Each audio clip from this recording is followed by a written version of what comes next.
شروع کرتا ہوں اللہ کے نام سے جو بڑا مہربان نہایت رحم کرنے والا ہے۔ بابل شہر کی ایک بدکار عورت مر گئی تو اس کے گھر والوں نے اسے دفن تک نہ کیا بلکہ ایک کوڑے کے ڈھیر پر پھینک دیا۔ حضرت موسیٰ علیہ السلام جب کوہ طور پر اللہ تعالیٰ سے باتیں کرنے کے لیے گئے تو اللہ تعالیٰ نے فرمایا کہ اے موسیٰ باقی باتیں بعد میں ہوں گی، پہلے جاؤ میری ایک کنیز کی لاش کوڑے پر پڑی ہے، اسے غسل دلاؤ اور عزت کے ساتھ دفنا دو۔ حضرت موسیٰ علیہ السلام کوہ طور سے واپس آئے اور بابل شہر میں داخل ہوئے۔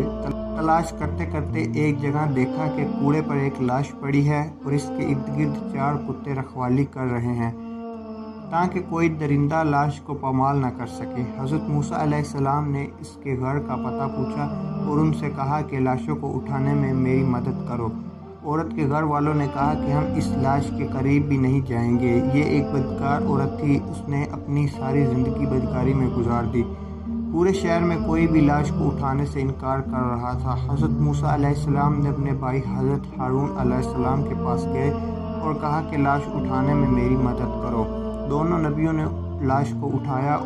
پھر جب غسل دینے کی باری آئی تو شہر کی کوئی بھی عورت اس کو غسل دینے کے لیے تیار نہیں تھی۔ یہ دیکھتے ہوئے حضرت موسیٰ علیہ السلام نے اپنی زوجہ اور بہن کو حکم دیا کہ اس عورت کو غسل دو۔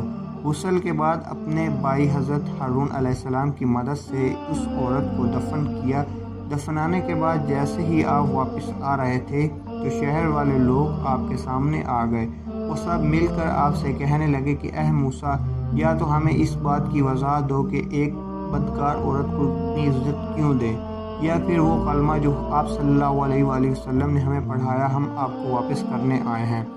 حضرت موسیٰ علیہ السلام نے لوگوں سے فرمایا، اے شہر کے لوگوں، مجھے جو حکم اللہ نے دیا تو میں نے اس حکم کی تعمیل کر دی۔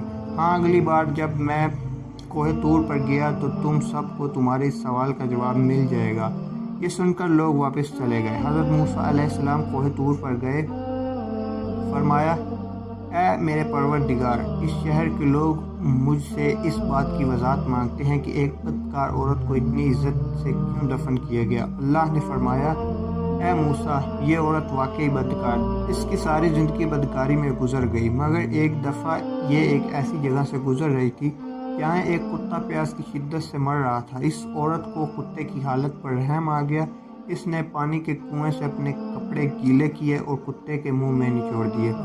پیاسے کتے کے منہ میں جب پانی آیا تو اس کے تڑپتے ہوئے جسم میں جان آ گئی۔